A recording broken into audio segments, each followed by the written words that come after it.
मुझे प्लीज, मत मारो मुझे प्लीज, मत मारो मुझे प्लीज, मत मारो।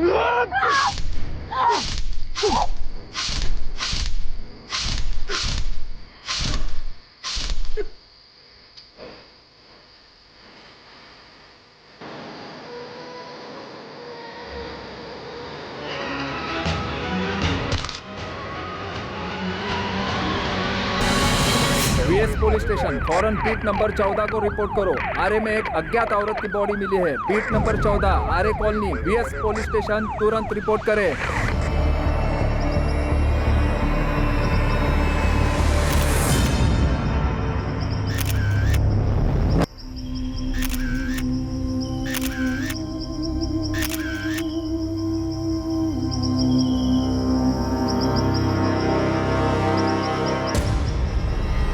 कपड़े, अंगूठी, घड़ी और सैंडल देखकर तो ये लगता किसी अच्छे घर की हो। बॉडी और पत्थर पे खून अभी भी ताज़ा है, मतलब मर्डर हुए ज़्यादा वक्त नहीं हुआ है। सर, औरत की बॉडी से पर्स, फोन, आईडी ऐसा कुछ भी नहीं मिला जिससे इसकी पहचान हो सके, और आसपास भी ढूंढा है, कुछ भी नहीं मिला। कौन हो सकती है औरत? रीगेन 19। घड़ी ब्रांडेड है शायद, काफ़ी महंगी लग रही है। लगता तो है सर, लेकिन कंफर्म करना पड़ेगा। और सर ये अंगूठी, ये सोने की लगती है। इस पे ये शायद कोई गुड लक स्टोन है। और टॉप? सर ये टॉप भी महंगा लग रहा है, शायद किसी मॉल वॉल से खरीदा होगा। जब ये बॉडी आपको मिली उससे तकरीबन 3 या 4 घंटे पहले इनका मर्डर हुआ है। हमें आरे में बॉडी मिलने की खबर सुबह 8:15 बजे मिली, तो मर्डर 4 से 6 के बीच में हुआ होगा। राइट, और इनके घाव अभी तक ताज़ा हैं। ये पत्थर पे जो ब्लड के सैंपल्स मिले हैं वो विक्टिम के ब्लड के सैंपल से मैच भी हुए हैं। मतलब विक्टिम का चेहरा इसी पत्थर से बिगाड़ा गया। राइट। डॉक्टर, चेहरे का नक्शा कुछ बचा जिससे विक्टिम की पहचान हो सके? पूरी तरह से कुचल दिया गया है, और किसी चाकू जैसी धारदार चीज से इनके पेट और छाती पे 21 दफा वार किए गए हैं। 21 बार किस तरफ इशारा करते हैं? इशारे का तो पता नहीं संजय, बट नफरत जरूर दिखती है। Sexual assault? नहीं, बट ये सेक्सुअली एक्टिव जरूर थी। आखिर कौन हो सकती है औरत? क्या कहानी है इसकी? क्यों किसी ने इस औरत को इतनी बेरहमी से मारा? एक औरत जिसका बड़ी बेरहमी से कत्ल किया गया था। कौन थी औरत और क्या थी इसकी कहानी? और यह तभी पता चल पाता जब इसकी पहचान हो पाती, और इसकी पहचान ढूंढना ही इस केस में पुलिस के लिए सबसे बड़ी चुनौती बनने वाली थी। एक औरत जिसकी उम्र लगभग 28 से 30, कद 5 फुट 4 इंच, रंग गेहुआ, नीली जीन्स और पीच रंग का टॉप, ब्राउन सैंडल, बाएं हाथ में जेप्सन घड़ी और दाएं हाथ में सोने की अंगूठी पहने गोरेगांव पूर्व आरे के नजदीक मृत पाई गई है। इस औरत के बारे में अगर किसी के पास कोई भी जानकारी हो तो फौरन वीएस पुलिस स्टेशन को इन नंबर्स पर संपर्क करे। अगले 24 घंटों के अंदर वीएस पुलिस ने आरे में मिली अज्ञात औरत की लाश की खबर मुंबई के सभी पुलिस स्टेशंस में भेजी, इस उम्मीद में कि कहीं तो इससे मिलती जुलती कोई मिसिंग कंप्लेंट दर्ज हुई हो जिससे वो इस अज्ञात औरत की पहचान कर पाए। सर, मुंबई के सभी पुलिस स्टेशन को अलर्ट किए हुए 2 दिन हो गए, और अभी तक ऐसी कोई इन्फॉर्मेशन नहीं आई कि इस औरत से मिलती जुलती कहीं कोई मिसिंग कंप्लेंट दर्ज हुई हो। औरत को गायब हुए 2 दिन से ज्यादा हो गए, लेकिन कोई रिपोर्ट नहीं लिखवाई गई। कुलकर्णी, आरे के आसपास पता की, शायद कोई औरत गायब हो, रिपोर्ट ना लिखवाई गई। खबरियों को काम पर लगाया सर, पर अभी तक उनसे भी कोई इन्फॉर्मेशन नहीं आई है, और ना ही सामने से कोई मिसिंग होने की बात आई। तो हो सकता है औरत मुंबई की ना हो, ये किसी दूसरे शहर से मुंबई में आई हो सकता है सर, क्योंकि पोस्टमार्टम रिपोर्ट के हिसाब से इस औरत का मर्डर 4 सितंबर की सुबह 4 से 6 के बीच हुआ है। वेस्टर्न एक्सप्रेस हाईवे से जो सर्विस रोड उतरता है आरे की तरफ, जहाँ इसकी लाश हुई, वो ज्यादा अंदर भी नहीं है। पॉसिबिलिटी है कि इसकी अर्ली मॉर्निंग की फ्लाइट हो, बॉयफ्रेंड या हस्बैंड साथ में हो, उसी ने इसको रास्ते में मार डाला, चेहरा बिगाड़ के फेंक दिया ताकि बॉडी की पहचान ना हो सके। अगर ऐसा है तो फिर इसने अपनी फ्लाइट मिस की होगी। एयरपोर्ट अथॉरिटी के रिकॉर्ड्स में इसका नाम जरूर होगा, वहां से पता करो। पैसेंजर का नाम क्या है? नाम नहीं पता, अब तक उसकी पहचान नहीं हुई। हमें पक्का पता नहीं है कि उसकी फ्लाइट मिस हुई है, लेकिन अगर आपके रिकॉर्ड्स में कोई ऐसी औरत है जिसकी उम्र 28 से 30 साल है और उसने अपनी फ्लाइट मिस की, तो हमारे पास एक लीड हो सकती है। रीगेन 19, ये जीन्स का ब्रांड हमने लास्ट ईयर 2018 फरवरी में लॉन्च किया था। जीन्स के लेवल पे जो मार्किंग है, शायद उससे पता चल जाए कि जीन्स किसने खरीदी थी। इम्पॉसिबल तो नहीं कहूंगी, पर ये जीन्स एग्जैक्टली किसने खरीदी है ये पता लगाना थोड़ा कॉम्प्लिकेटेड होगा, क्योंकि हम ऑल ओवर कंट्री में अलग अलग जगह पे सेल करते हैं ये जीन्स का। जेप्सन वॉच हमारी जुबली सीरीज की प्राइम कलेक्शन है और घड़ी का जो मॉडल आपने भेजा है वो जुबली प्राइम लेडीज वॉच है। मिस्टर शेखर, हमें एक डेड बॉडी मिली है जिसके हाथ में ये घड़ी थी। अभी तक उस औरत की पहचान नहीं हो पाई। आप इस घड़ी की सेल डिटेल्स दे सकते हैं? कब, किसने खरीदी? पर बिना नाम के मैं कैसे पता कर सकती हूँ कि उस दिन किस लेडी की फ्लाइट मिस हुई है? आपके पास ऐसी कोई तो लिस्ट होगी जिसमें उन पैसेंजर्स की डिटेल्स होगी जिन्होंने अपनी फ्लाइट मिस की है। सुबह 6 बजे से रात के 9 बजे तक 40 डोमेस्टिक और 25 इंटरनेशनल फ्लाइट्स अलग अलग टर्मिनल से हैं। अगर उस लेडी ने पहले ही चेक इन कर लिया होगा तो इनमें और भी एयरलाइंस जुड़ जाएंगी, और अगर हर एयरलाइन से मैंने लिस्ट भी मंगवा ली तब भी ये पता कर पाना मुश्किल है कि उस दिन किस लेडी की फ्लाइट मिस हुई है। लेकिन जो लॉट बनते हैं उसके स्टॉक की डिटेल तो होगी ना, कि आपने वो स्टॉक कहाँ डिस्ट्रीब्यूट किए और उन लोगों ने आगे किन्हें बेचे। अगर ये लेवल और इसके डिटेल से आप पता लगा पाए कि ये कब मैन्युफैक्चर हुई थी और किस डिस्ट्रीब्यूटर को बेची गई थी, तो शायद हम भी ये पता लगा पाए कि ये जीन्स किसने खरीदी थी। लेकिन सर उसके लिए मुझे बैकडेट जाके सभी आउटलेट्स के स्टॉक डिटेल्स, सेल, परचेज सब चेक करना पड़ेगा, उसके बाद ही बता पाऊंगा। मिस्टर शेखर, ये इन्फॉर्मेशन बहुत ज़रूरी है इस केस को सॉल्व करने के लिए, उस औरत की पहचान के लिए कि वो औरत कौन थी और किसी ने उसे इतनी बेरहमी से क्यों मार डाला। पर तुम मेरी भी तो मजबूरी समझो। It's a high pressure job. यहाँ वर्क का इतना प्रेशर है, स्टाफ ओवरवर्क्ड है। मैं सिर्फ इतना कहूंगी कि कोशिश कर सकती हूँ। आप मुझे वो लेबल मेल कर दीजिए, मैं ट्राई करती हूँ। ओके सर, मैं ट्राई करता हूँ, लेकिन थोड़ा टाइम लगेगा। हम इस बॉडी को ज़्यादा 1 हफ्ते तक प्रिजर्व कर सकते हैं क्योंकि ये बॉडी ऑलरेडी सड़ना शुरू हो चुकी है। बस डॉक्टर कुछ दिन और, जल्दी हमें इसके बारे में कोई लीड मिल ही जाएगी। उस अनजान औरत की लाश से मिली चीजों की पुलिस शिनाख्त तो कर रही थी, पर कोई पुख्ता सबूत हाथ नहीं लग पा रहा था। और फिर उस औरत के हाथ की अंगूठी ने पुलिस को एक उम्मीद बंधाई कि ये औरत भारत के किस कोने से हो सकती है। बेशक किसी शहर का नाम सामने नहीं आया, पर वो किस क्षेत्र से हो सकती है ये अंदाजा लगाया जा सकता था। ये अंगूठी सोने की नहीं पीतल की है सर। सोना या पीतल में कोई फर्क नहीं पड़ता सर। असली कीमत इस स्टोन की है। ये स्टोन काफी कीमती है। कौन सा स्टोन है ये? इसे पुखराज कहते हैं और इसे इस उंगली में, तर्जनी में, इंडेक्स फिंगर में पहना जाता है। हाँ, लाश की उसी उंगली में ये अंगूठी थी। आप बता रहे थे बहुत कीमती होता है। कई लोगों का मानना है कि धन वृद्धि मतलब काम अच्छा चले, लक के लिए, सुख समृद्धि के लिए, या जिन औरतों को बच्चा नहीं होता है वो संतान प्राप्ति के लिए भी ये अंगूठी पहनते हैं। इस अंगूठी से पहनने वाले के बारे में कुछ पता चल सकता है? पहनने वाला कौन होगा, कहाँ का रहने वाला होगा? कौन का तो पता नहीं, लेकिन शायद ये उत्तर भारतीय हो सकती है। उत्तर भारत, नॉर्थ इंडिया, वो तो काफी बड़ा है, कई स्टेट्स है उसमें। नॉर्थ इंडिया क्यों? इस स्टोन की कटिंग और डिजाइन उस तरफ के लोग पसंद करते हैं। जैसे कि दक्षिण भारत, महाराष्ट्र में अलग तरह की डिजाइन्स और कटिंग्स लोग पसंद करते हैं, और इसे देखकर कहा जा सकता है कि ये नॉर्थ इंडियन डिजाइन की है। अंगूठी से और कुछ पता चल सकता है? किस ज्वेलर ने बनाई, कोई कोड वगैरह, खरीदने या बेचने वाले के बारे में कुछ? नहीं सर, ऐसा कुछ नहीं। गोल्ड रिंग होती तो कोड होता, ये तो सिंपल प्लेन अंगूठी है। उस अनजान औरत की डेड बॉडी की फोटो, उससे जुड़ी हर जानकारी उत्तर भारत के हर छोटे बड़े शहर में भेजी गई। स्थानीय लोकल नेटवर्क को भी डेड बॉडी से जुड़ी तमाम जानकारियां दी गई, इस उम्मीद में कि शायद कहीं कोई मिसिंग कंप्लेंट दर्ज हुई हो जो इस औरत से मैच करती हो और डेड बॉडी की पहचान पर अटके हुए इस केस की तहकीकात को आगे बढ़ने में मददगार साबित हो। सर, हमने खबरियों को काम पर लगाया है। गोविंद ने भी अपनी पूरी टीम को वेस्टर्न सबब के सारे होटलों में चेक करने के लिए भेजा है, पर प्रॉब्लम यह है कि बॉडी का चेहरा ही नहीं है। चेहरा नहीं है, लेकिन बॉडी की बाकी चीज़ें तो हैं। कपड़े, घड़ी, अंगूठी, सैंडल, ये सब। हो सकता है विक्टिम मुंबई में कहीं बाहर से आई हो, तो किसी ने किसी होटल में चेक इन किया होगा, उस होटल के सीसीटीवी में कैप्चर जरूर हुई होगी। सर, हमने सब जगह देखा, पर ऐसा भी कुछ दिखाई नहीं दिया।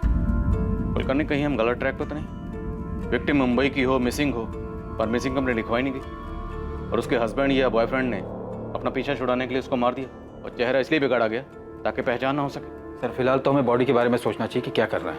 मुर्दा घर वाले कह रहे हैं कि वो बॉडी को ज़्यादा दिन नहीं रख सकते। मुझे तो लगता है हमें बॉडी को दफना देना चाहिए। जैसे कोई लीड मिलेगी, री इंस्पेक्शन के लिए हम बॉडी वापस निकाल सकते हैं। नॉर्थ इंडिया, लखनऊ, जेप्सन जुबली प्राइम वॉच से एक इंफॉर्मेशन आई है। 17 अप्रैल 2019 को लखनऊ के एक आउटलेट से सेम मॉडल की घड़ी खरीदी गई थी। ये उसका बिल है। बिल में खरीदने वाले की सारी डिटेल्स हैं। राकेश अग्रवाल, खरीदार का फोन नंबर भी है 444939। राकेश अग्रवाल।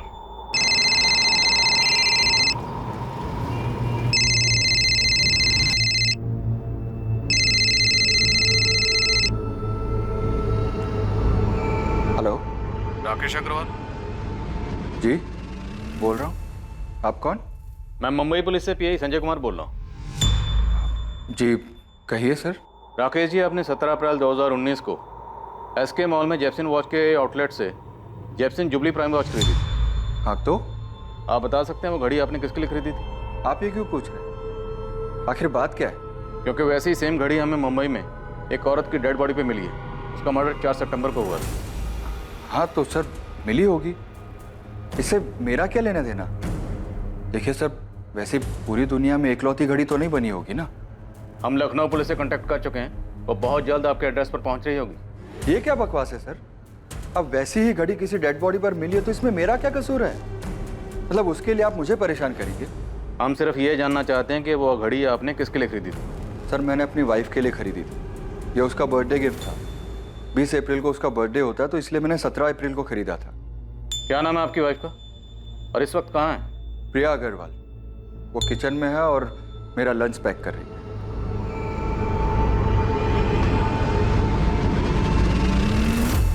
मैं आपको अभी वीडियो कॉल कर रहा हूँ, आप उनके पास ही रहिएगा। आप ये सब क्यों कर रहे हैं? सिर्फ इसीलिए क्योंकि मैंने वो घड़ी अपनी वाइफ को गिफ्ट की थी।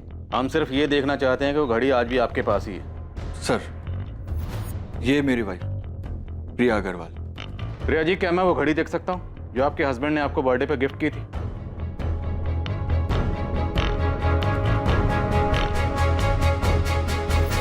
इतना काफी है या और कुछ देखना है आपको जिससे आपको और तसल्ली हो जाए? पैन कार्ड, आधार कार्ड, राशन कार्ड या और कुछ? सर, लखनऊ पुलिस ने कंफर्म किया है कि वो औरत राकेश अग्रवाल की पत्नी प्रिया अग्रवाल ही है। उन्होंने पड़ोसियों से भी पूछताछ की और डॉक्यूमेंट्स वगैरह भी चेक किए। सर आपने मुझे जो कोड दिया था उसके मुताबिक हमारे रिकॉर्ड्स में ये घड़ी राकेश अग्रवाल ने ही खरीदी थी लखनऊ में। फिर भी आपको लगता है कोई गलती हो गई है तो मैं फिर से चेक करता हूँ। लेकिन मिस्टर शेखर, मैंने आपको घड़ी का बैच नंबर, बाकी सारी डिटेल्स भेजी हैं। ऐसा कैसे हो सकता है? हो सकता है मैन्युफैक्चरिंग में कोडिंग के समय सीरियल नंबर में कुछ मिक्सअप हो गया हो। आप मुझे थोड़ा समय दीजिए, मैं फिर से चेक करता हूँ। रीगन 19 जींस की कंपनी की तरफ से अभी तक कोई जवाब नहीं आया। पूछने पर यही कह रहे हैं कि कोशिश कर रहे हैं। सर एयरलाइन से भी पता चल पाना मुश्किल है।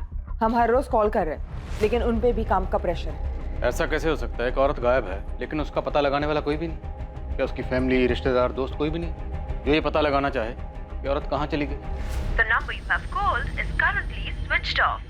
शीला, राधिका का फोन अभी भी स्विच ऑफ आ रहा है। पुलिस क्या कह रही है? वो तो कह रही ढूंढ रही है, पर राधिका अचानक ऐसे कहाँ चली गई?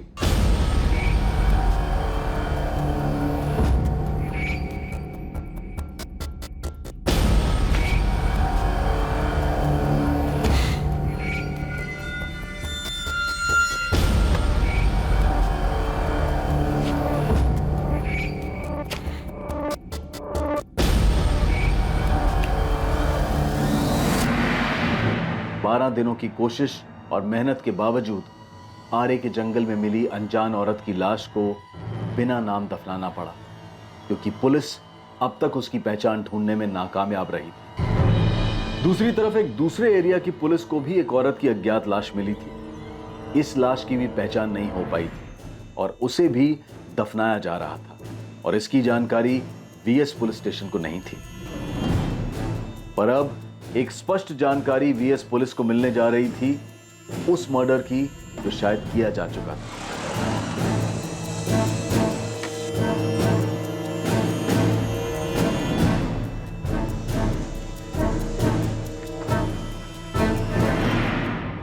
आसिफ मोहम्मद नाम है साहब उसका, मलाड वेस्ट में रहता है। उसको उठाइए, आपको सब कुछ मालूम पड़ जाएगा।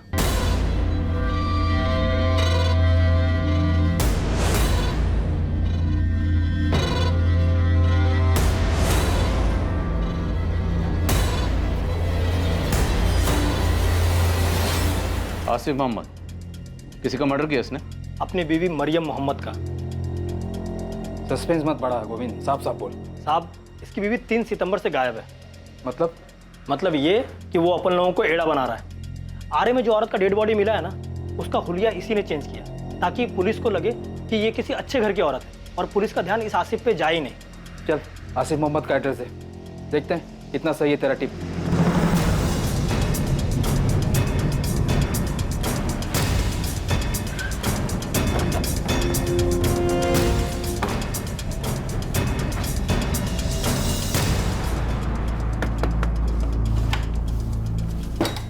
आसिफ मोहम्मद। मैं ही हूँ साहब। क्या हुआ? तेरी बीवी मरियम मोहम्मद कहाँ है?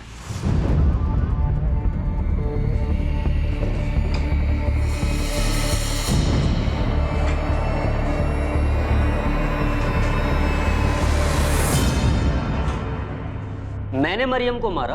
अपनी बीवी को?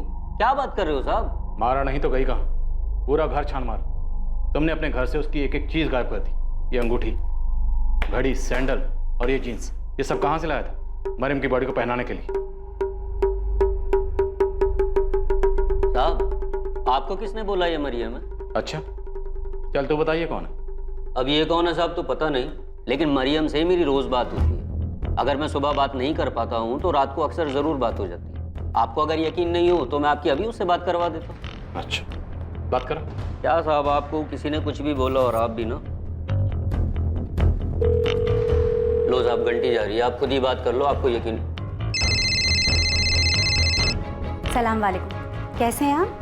आप कौन बोल रही हैं? पहले आप बताइए, आप कौन बोल रहे हैं? ये तो मेरे शौहर आसिफ का नंबर है। आपके पास कैसे आया? मैं मुंबई पुलिस से इंस्पेक्टर संजय शर्मा बोल रहा हूँ। इंस्पेक्टर? लेकिन ये तो मेरे शौहर आसिफ का नंबर है। वो ठीक तो है ना?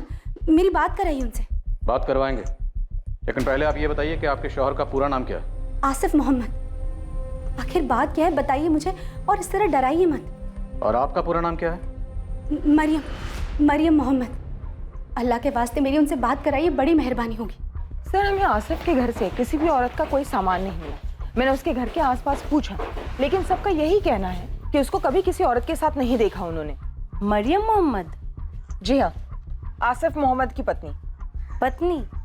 पर मैडम वो तो यहाँ पे अकेले ही रहता है, उसके साथ कभी कोई औरत को देखा ही नहीं है। उसकी पत्नी तो जोधपुर में रहती है, उसने एक बार बताया था। सर लगता है इस बार भी घड़ी वाले राकेश अग्रवाल की टिप की तरह ही रॉन्ग नंबर लगा है। लगता है गोविंद का दिमाग खराब हो गया, ब्लाइंड मर्डर में ब्लाइंड टिप दे रहा। खामखा आपने मेरी बीवी को डरा दिया साहब। और आपको किस बेवकूफ ने बोला कि मैंने अपनी बीवी का मर्डर किया? काम क्या करता था? दिहाड़ी मजदूर हूँ, कारपेंटरी करके जैसे तैसे 2 पैसे कमाता हूँ साहब, और उन 2 पैसे में से बचाकर अपने घर भेजता हूँ ताकि मेरी बीवी हमारे बेटे इखलाक को अच्छी तालीम दे सके, अच्छा खाना खिला सके। पुलिस को लगने लगा था कि लखनऊ के राकेश अग्रवाल की तरह उन्हें एक बार फिर गलत जानकारी दी गई थी, लेकिन आसिफ के जरिए पुलिस के सामने एक ऐसा खुलासा होने जा रहा था जो इस केस को एक अलग ही स्तर पर, एक अलग ही मोड़ पर ले जाने वाला था। अरे गोविंद, ये क्या मजाक लगा रखा है? हमारे सामने आने से पहले एक बार ठीक से पता तो कर लेता। आपको मेरे से ज्यादा वो आसिफ की बातें भरोसा है? मैं बोल रहा साहब, मर्डर वही किया है। यदि खबर गलत निकली ना तो नेटवर्क छोड़ के आउट होने को तैयार है मैं। अरे गोविंद, उसकी बीवी मरियम तो जोधपुर में है, हमने बात की उससे। वो अपन लोगों को फिर से घुमा रहा है साहब। उसका इधर एक औरत के साथ सेटिंग है। अपना पंटर लोग उस औरत का एड्रेस ढूंढ देंगे। नाम और एरिया मालूम है मेरे को, प्रीति नाम है साहब, धंधा करती है उधर मीरा रोड में। किधर तो रहती है साहब, मैं पक्का बोलता है, आप बोलो तो मैं स्टाम्प पेपर पे लिख के देने को तैयार है कि जिस लेडीज का डेड बॉडी आप लोगों को मिला है ना, वो मरियम मोहम्मद ही है साहब। राजेश सर, मैं अभी आपको एड्रेस मैसेज करती हूँ। जोधपुर घंटा घर के आसपास ही कहीं मरियम मोहम्मद का घर है। घर पे जो औरत आपको मिलेगी, हमें उसकी पूरी डिटेल्स चाहिए, सारे document, Aadhaar card, voter card, PAN card, जिससे ये प्रूव हो सके कि वही मरियम मोहम्मद है। ठीक है निर्मला, आप फौरन उसका एड्रेस भेजो, इससे पहले कि वो भागने की कोशिश करे। मैं एक टीम लेकर उसके घर पहुंचता हूँ। आपको जो करना है करो, जो देखना है देखो, लेकिन मुझे बताओ तो सही, आपको कौन गुमराह कर रहा है कि मैंने अपनी बीवी को मारा है? ये गोविंद को क्या हो गया? नशा वशा करने लगा है क्या? वो तो अब भी यही कह रहा है सर कि आसिफ ने अपनी बीवी को मारा और उसकी लाश को ठिकाने लगा दी। वो तो ये भी कह रहा है कि उसकी एक गर्लफ्रेंड है, प्रीति नाम है उसका, धंधा करती है, और उसी के लिए उसने अपनी वाइफ मरियम को मारा है। ये आसिफ अपनी बीवी मरियम का कत्ल यहाँ करता है मुंबई में, फिर दूसरी मरियम जोधपुर में पैदा कर देता है। करने ये आसिफ इतना शातिर है क्या?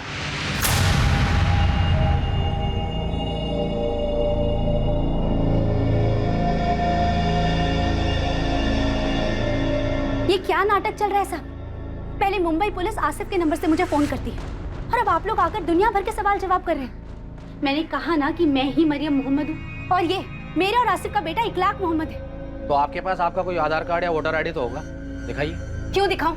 मैंने कहा ना कि मैं मरियम मोहम्मद हूँ। देखिए मैडम, आपके पति पर अपनी पत्नी के मर्डर का इल्जाम है और वो इस वक्त मुंबई पुलिस की हिरासत में है। अरे लेकिन मैं हूँ उनकी बीवी और मैं जिंदा हूँ। आपको 10 बार बोल चुकी हूँ, लेकिन फिर भी आप लोग बेवजह परेशान कर रहे हैं। रुकिए, अभी लेकर आती हूँ। ये लीजिए। इतना काफी है कि और सबूत चाहिए आपको? हमारे निकाह को 7 साल हो गए और 5 साल का हमारा बेटा है और हम कहीं बाहर से नहीं आए, यही जोधपुर से हैं। चाहिए तो मोहल्ले वालों को जाके पूछ सकते हैं। और हाँ, 4 घर छोड़ के आसिफ के अम्मी और अब्बू रहते हैं। सुबह से परेशान कर दिया आप लोगों ने हमें।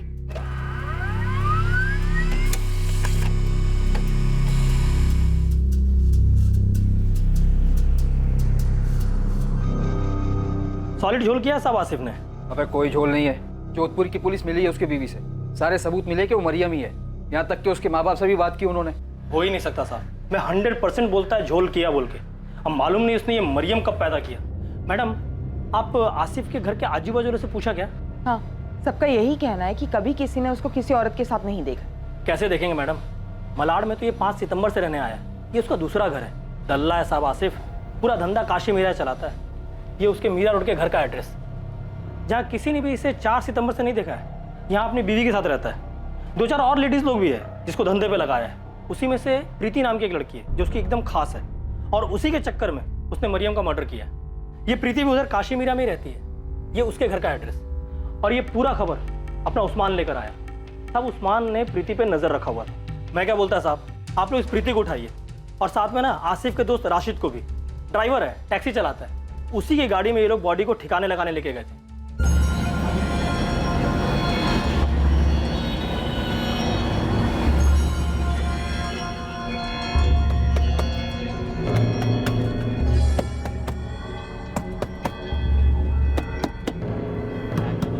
आसिफ, डिग्गी में से आवाज आ रही है। अबे तूने गला तो ठीक से दबाया था ना? हाँ यार, जब मैंने उसका गला दबाया था ना, पूरी सांस रुक गई थी उसकी। अब क्या करेंगे?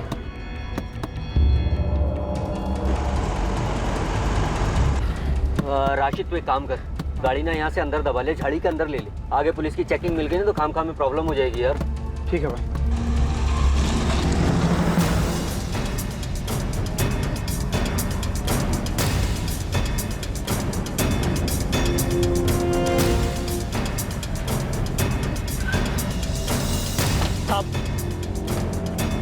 ये है, ये राशिद का घर।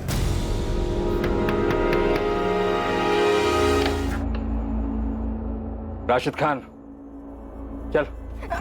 मैडम छोड़िए। मैडम कहाँ लेके जा रही है मेरे को? आसिफ मोहम्मद से मिलवाने, इंतजार कर रहे हैं। अरे साहब मुझे कहाँ लेके जा रहे हो? साहब मेरी बात टैक्सी टो करवा के पुलिस स्टेशन लेके चल। अरे साहब मेरी बात तो सुनो। साहब मेरे किया क्या?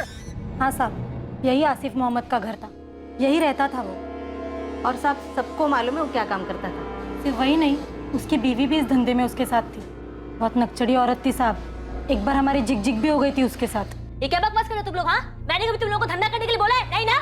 ये शरीफों की रहने की जगह है। तू ना अपने गंदे धंधे अपने पति के साथ कहीं और जाके कर। पूरे मोहल्ले को गंदा कर रखा है तूने और तेरे पति ने। मुझे तो यहाँ कोई दिक्कत नहीं है, दिक्कत तो तुम लोगों को है। और बहुत ज्यादा गंदगी भी लगती है तो तुम लोग जाओ, मैं क्यों जाऊँ? हाँ, मैं तुम्हारे यहाँ झांकने के लिए आती हूँ? नहीं ना। ये उसकी बीवी है मरियम मोहम्मद। नहीं तो ये उसकी बीवी नहीं है। नाम मरियम था कि क्या था क्या मालूम। ये तो झूठ भी बोल सकती है। यहाँ तो सब लोग उसको सबीना बुलाते थे। निकलो यहाँ से पूरा। तो देख, क्या औरत है ये।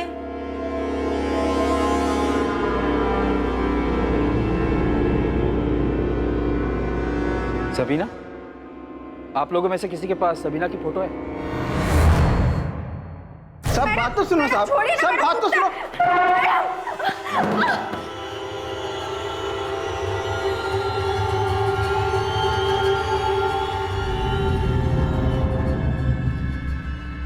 सबीना, काशी मीरा में यही नाम रखा था ना मरियम का। अब 2 मिनट में मुझे पूरा सच बाहर चाहिए, वरना तीनों को यहीं गाड़ दूं। इसी को मारकर फेंका था ना आरे के जंगलों में। यही है ना तेरी बीवी? असली मरियम मोहम्मद। आखिरकार ऐसा लगने लगा था कि उस अज्ञात लाश को पहचान मिलने जा रही है, जो पुलिस को आरे के जंगल में मिली थी। 14 दिन पहले जिसका मर्डर हुआ था और अभी तक पता नहीं चला था कि वो कौन थी और उसे क्यों मारा गया था।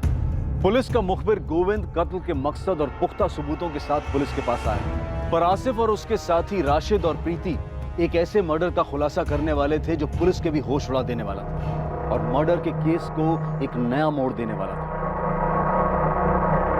हाँ साहब, हमने यहीं से मारा, लेकिन ये मरियम नहीं है, सबीना है। मरियम तो मेरी पहली बीवी का नाम है, जोधपुर में रहती है, जो आपकी बात कराई थी ना मैंने फ़ोन पे। वे सबीना कौन है? सबीना कुरैशी, ये भी धंधा करती थी साहब। मैं दिल्ली में मिला था इससे। मैं दिल्ली में 4 साल से काम कर रहा था साहब, वहीं 2 साल पहले इससे मिला था। ये लो, इस एड्रेस पे जाना है। और ये कैसे कपड़े पहन रखे हैं तुम लोगों ने? अरे थोड़े ढंग के कपड़े पहन के जाना, बड़े लोग हैं, समझ गई? और सुनो, जो बोले चुपचाप कर देना, खुश करके आना। बहुत मोटी पार्टी है, रेगुलर क्लाइंट बनाना है उन्हें। जी मैडम। अच्छा एक बात और, होटल के रिसेप्शन पे जाके ना खुद को गेस्ट बताना। क्या बताओगी? गेस्ट। और अंग्रेजी में बोलना। चलो जाओ, घबराओ मत, जाओ। अरे सबीना जी जरा गौर तो फरमाइए। ये ले तेरा हिस्सा। मैं और सबीना मिलके काम करते थे। सबीना लड़कियां ढूंढ कर लाती थी, ऐसी लड़कियां जिन्हें धंधा करने में कोई एतराज़ नहीं होता था। मैं ऐसे ही अनजान लोगों को दोस्ती के मैसेज भेजता था, जिसमें घुमा फिरा के धंधे की बात लिखता था। उसमें से कोई जवाब देता तो उसे हाई क्लास लड़की देने का ऑफर देता था। बिल्कुल साहब, बिल्कुल, आप फिक्र मत करो साहब। अरे नहीं साहब, टेंशन लेने की ज़रूरत नहीं है। आप जहाँ कहोगे लड़की पहुँच जाएगी, किसी को पता नहीं चलेगा। आप फिक्र मत करो।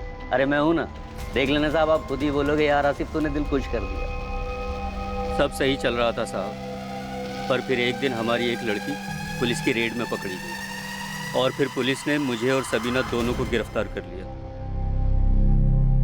हम दोनों जमानत पर बाहर तो आ गए, पर पुलिस रिकॉर्ड में आने के बाद वहाँ काम करना मुश्किल हो रहा था साहब। जैसे ही धंधा शुरू करते पुलिस उठा लेती। खर्चा पानी देने में तेल निकल गया हम लोगों का। बस मैंने और सबीना ने तय किया कि हम दिल्ली ही छोड़ देंगे और 1 साल पहले हम लोग मुंबई आ गए। यहाँ आके हमने काशीमीरा में अपना धंधा जमा लिया। ओए, तेरे धंधे पानी में हमें कोई इंटरेस्ट नहीं, सीधा मुद्दे पे है, वरना तेल निकाल देंगे मार मार के तेरा। सर वही तो बता रहा हूँ मैं आपको। यहाँ ये प्रीति है ना, ये सामने से चल कर आई, पहले से इस धंधे में थी। मुझे सिखाएगा? आसिफ कल पैदा नहीं हुई मैं, समझा? एक तो प्रीति सामने से खुद चल के आई है, ऊपर से पूरे हफ्ते में 2 ग्राहक के पास भी नहीं गई है। अरे कैसे जाएगी वो, तबीयत ठीक नहीं है उसकी। तबीयत ठीक नहीं उसकी है? तबीयत ठीक नहीं है उसकी? मुझे घुमाएगा तू? मुझे पता नहीं मेरी पीठ पीछे क्या चल रहा है, पता नहीं है मुझे। हाँ ए सबीना, बहुत ज्यादा कर रही है तू, बोल रहा हूँ। मैं ज्यादा कर रही हूँ? मैं ज्यादा कर रही हूँ? हाँ तुझे क्या लगा तू कल की आई हुई प्रीति के साथ टाका भिड़ाएगा और मैं चुपचाप बैठी रहूंगी? मरियम नहीं हूँ मैं जो चुपचाप एक कोना पकड़ कर रोने बैठ जाऊँ, समझा? साला चैन से खाना भी दुश्वार कर दिया तूने, जब से बकवास कर रही है तू।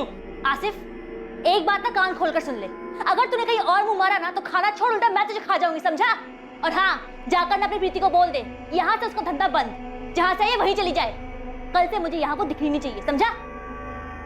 ऐसे आंखें फाड़ फाड़ के क्या देख रहा है? जितना बोला उतना कर, चल निकल यहाँ से। मैं सबीना को खुश रख रहा था, माँ मरियम को भी और यहाँ इस प्रीति को भी, लेकिन ये सबीना कुछ सुनने को तैयार ही नहीं थी साहब। खुद किसी की जगह मारकर बैठी थी और अब उसे धर्मपत्नी बनना था। आसिफ की जिंदगी में सारी जगह उसे अकेली को चाहिए थी। सबीना को कैसे मारा और कहाँ मारा? वहीं काशीमीरा वाले घर में, रात के अंधेरे में गला दबा दिया उसने।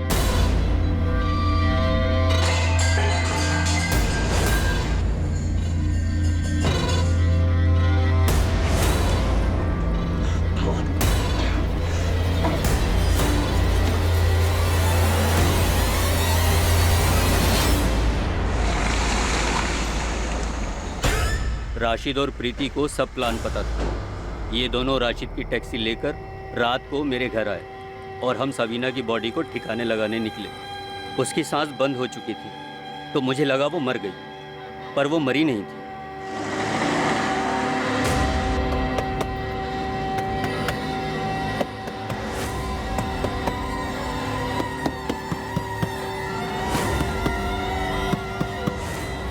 हम तीनों उसकी बॉडी चैम्बूर में कचरे के ढेर में फेंकने वाले थे, पर फिर हमें प्लान चेंज करना पड़ा साहब।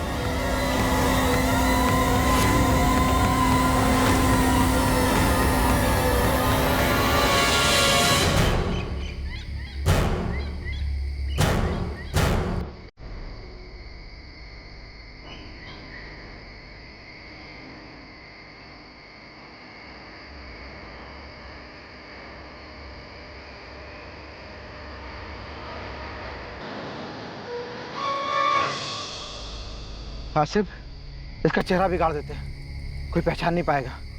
वैसे भी इसके आगे पीछे कोई नहीं था, किसी को भी नहीं पता चलेगा कौन थी। साली को जाने दो बिना पहचान के।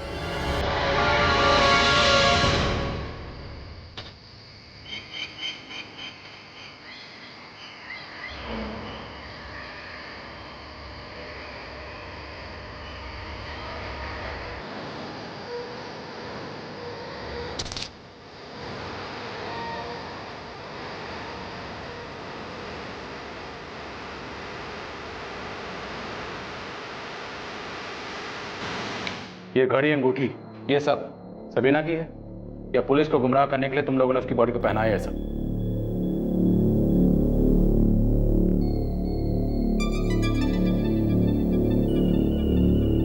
साहब सच बोल रहा हूँ, हमने सबीना की बॉडी पर कुछ नहीं डाला। मतलब ये घड़ी और अंगूठी सबीना की है? नहीं साहब। तो ये सब बॉडी पे कहाँ से आए? ये कपड़े, ये जीन्स टॉप सबीना के हैं ना? नहीं, ये कपड़े उसके नहीं हैं। मतलब पहले तुम लोगों ने सबीना का कत्ल किया, उसके बाद उसकी बॉडी को ये सब पहना है? साहब हमने ना कोई कपड़े बदले हैं, ना कोई अंगूठी पहनाई है, ना हमने कोई जींस पहनाई है। हमने बस पत्थर उठाया और उसका चेहरा बिगाड़ा है ताकि कोई उसकी लाश को पहचान ना सके। साहब राशिद, प्रीति, आसिफ, तुम लोग दिमाग खराब मत करो। ध्यान से देख, इसकी बॉडी पे ये सबीना की बॉडी है और इसकी बॉडी पे ये नहीं साहब, ये सबीना की लाश नहीं है। ये मत सोचना कि बॉडी के कपड़े बदल दिए तो तुम दोनों मर्डर के चार्ज से बच जाओगे। सबीना का कोई रिश्तेदार है? पता नहीं, 2 साल पहले दिल्ली में मिली थी, तब तो बोल रही थी कि मेरा दुनिया में कोई नहीं है। साहब ओए, ज्यादा नाटक मत कर, ये बॉडी सबीना की है ना? जब मैंने आपको बता दिया कि मैंने इसे मारा है तो भला मैं अब क्यों झूठ बोलूंगा कि लाश सबीना की नहीं है? आसिफ सच बोल रहा है साहब, सबीना ने लाल सलवार और हरा कुर्ता पहना था और हमने तो उसके बॉडी से अंगूठी, चेन सब कुछ निकाल लिया था। ऐसा कुछ भी नहीं छोड़ा जिससे उसकी पहचान हो सकती थी। साहब ये आसिफ एक नंबर का झोलर आदमी है। यहाँ एक औरत को अपनी बीवी बताता है और पकड़ा जाता है तो पता चलता है बीवी तो जोधपुर में है। बहुत चालाक आदमी है सब ये। उसे अच्छी तरह से पता है कि अगर उसने कबूल नहीं किया तो हमें ये साबित करने में मुश्किल होगा कि ये सबीना की बॉडी है, इसलिए उसने सारी प्लानिंग पहले से की। सबीना के बॉडी के कपड़े, जूते, ज्वेलरी सब कुछ बदल दिया गया ताकि अगर कभी पकड़े भी गए और जुर्म कबूल भी करना पड़ा तो बॉडी पहचानने से मना कर दें।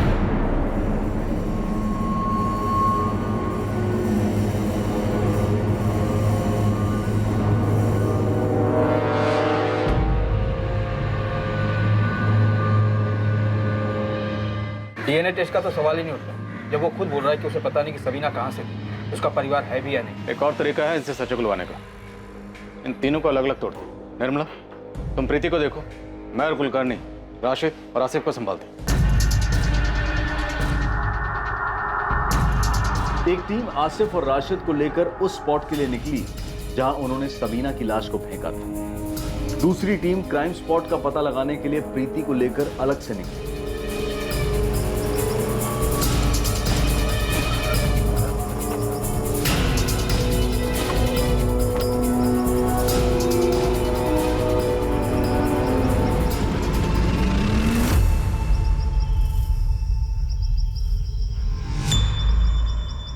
बता, बॉडी कहाँ फेंकी थी और जिस पत्थर से चेहरा बिगाड़ा था वो पत्थर कहाँ था?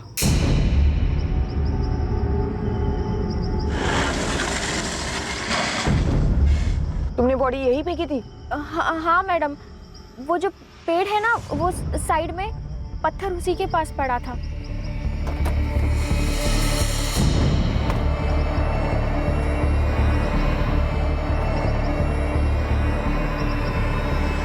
मैडम राशिद ने पत्थर यहाँ से उठाया था।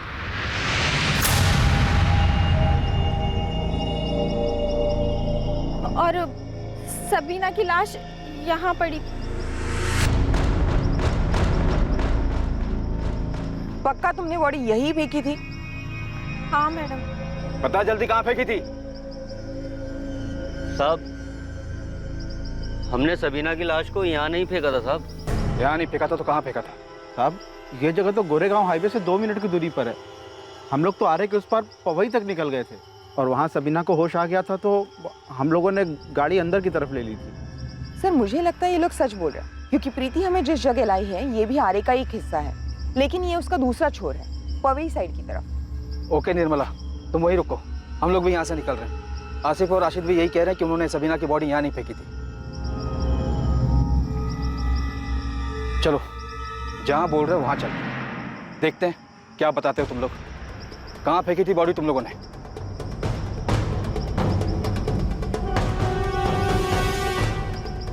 हैरानी की बात यह थी कि आसिफ मोहम्मद और राशिद खान पुलिस को ठीक उसी जगह लेकर गए जहां प्रीति पुलिस की दूसरी टीम को लेकर पहुंची।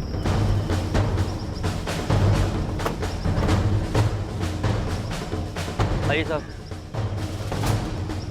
साहब, हमने सबीना की लाश को उस पेड़ के पास फेंका था और पत्थर भी वहीं था साहब। सर प्रीति ने भी बिल्कुल यही कहा था कि लाश यही फेंकी थी और पत्थर भी यही था। ये एरिया तो हमारे अंडर में आता भी नहीं, ये तो सीआर मार्ग पुलिस स्टेशन के अंडर में आता है। और दूसरी तरफ आसिफ कह रहा है कि उसने अपनी बीवी सबीना को 3 सितंबर की रात को गला दबाकर मारा।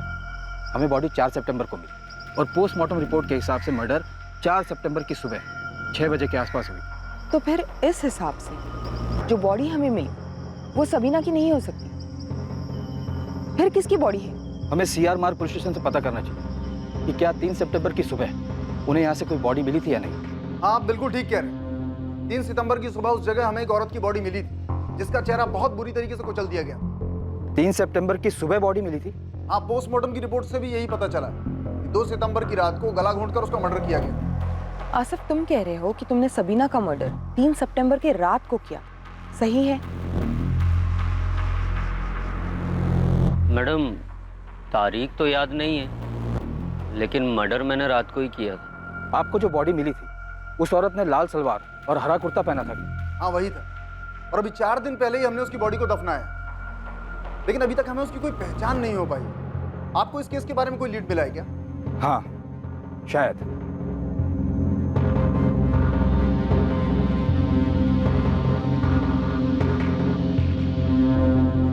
हाँ साहब, ये सबीना ही है।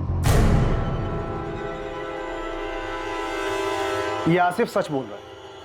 ये लाल सलवार और ये हरा कुर्ता हमें बॉडी से ही मिले। संजय जी, आपने हमारा केस ही सॉल्व कर दिया।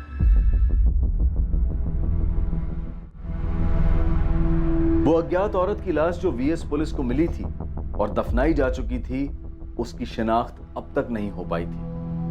उसकी पहचान सामने आनी अब भी बाकी थी। गोविंद, तेरी टिप ने श्रीकांत का केस तो सॉल्व कर दिया, लेकिन हमारा केस अब भी वहीं अटका हुआ है। सवाल अब भी यही है कि औरत कौन थी, उसे किसने मारा और क्यों मारा?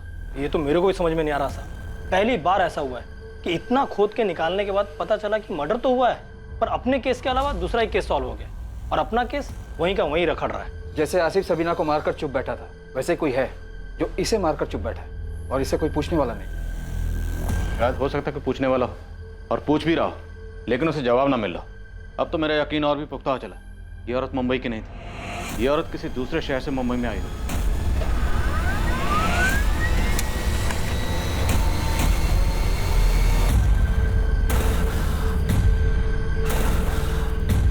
शीला, राधिका का फोन अभी भी स्विच ऑफ आ रहा है। पुलिस क्या कह रही है?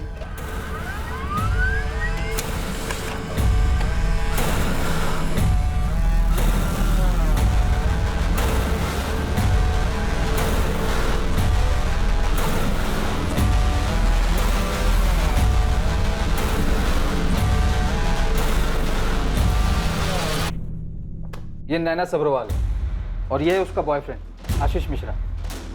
ये दोनों फोटो चंडीगढ़ पुलिस ने भेजी। सर नैना की डिटेल्स उस डेड बॉडी से मैच करती है जो हमें आरए में मिली। ये दोनों 18 अगस्त से गायब हैं और इन दोनों की फैमिली ने मिसिंग कंप्लेंट भी दर्ज करवाई। ऑनर किलिंग, इज्जत के नाम पर लड़की को मार डाला शायद। सर ये राधिका जो उम्र 27 साल, 21 अगस्त से पटना से मिसिंग।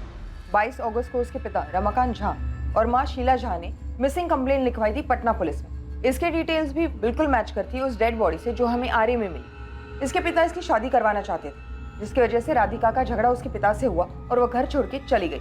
उसके बाद से उसकी कोई खबर नहीं। ताज्जुब की बात यह है कि जो डेड बॉडी हमें मिली थी, अगर वो डेड बॉडी नैना सब्रवाल की थी तो फिर उसका बॉयफ्रेंड आशीष कहाँ है? और अगर ये डेड बॉडी नैना की नहीं बल्कि राधिका झा की है तो एक सवाल ये है कि राधिका झा पटना से मुंबई कैसे है, किसके साथ है, इसे किसने मार डाला और क्यों मार डाला?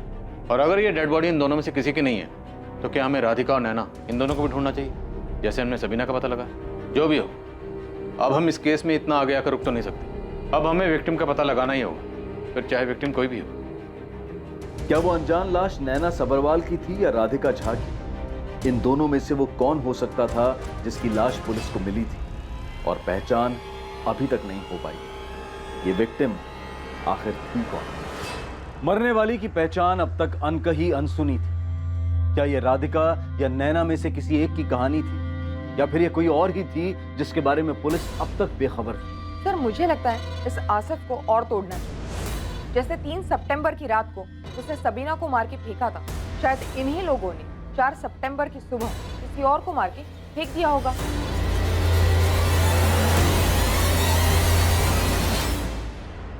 क्या वाकई में इस अज्ञात औरत की पहचान और उससे जुड़े सभी सवालों के जवाब के लिए सिर्फ आसिफ मोहम्मद जिम्मेदार था, या फिर कोई और था जो पुलिस की आंखों में धूल झोंक रहा था? राकेश, जो घड़ी तुमने मुझे मेरे बर्थडे पे गिफ्ट की थी, पुलिस फोन करके उस घड़ी के लिए इतने सवाल क्यों कर रही है? तुम क्या कहना चाहती हो प्रिया? तुम्हें लगता है कि वैसी घड़ी मैंने किसी और को भी गिफ्ट की है? की है क्या? एक तरफ एक अनजान पीड़ित औरत की लाश जमीन के नीचे दफन थी और दूसरी तरफ जुर्म करने वाला अपराधी भी गुमनामी के पीछे छुप गया था। और ये गुमनामी पीड़ित की पहचान न हो पाने की वजह से पैदा हुई थी। वो पीड़ित जो खुद अपनी कहानी बयां नहीं कर सकती थी कि उसके ऊपर क्या बीती थी। तमाम तरह की मुश्किलों और चुनौतियों को पार करते हुए पुलिस ने ये केस कैसे हल किया, उस औरत, उस अज्ञात पीड़ित की पहचान करते हुए पुलिस कातिल और कत्ल के मकसद तक कैसे पहुंची, ये हम देखेंगे कल रात 11 बजे इस केस के दूसरे और आखिरी भाग में। अब मैं अनूप सोनी आपसे विदा लेता हूं और याद रखें, क्राइम और आपके बीच में सिर्फ इतना फर्क है कि आप कितने सतर्क हैं। सतर्क रहें, सुरक्षित रहें। जय हिंद।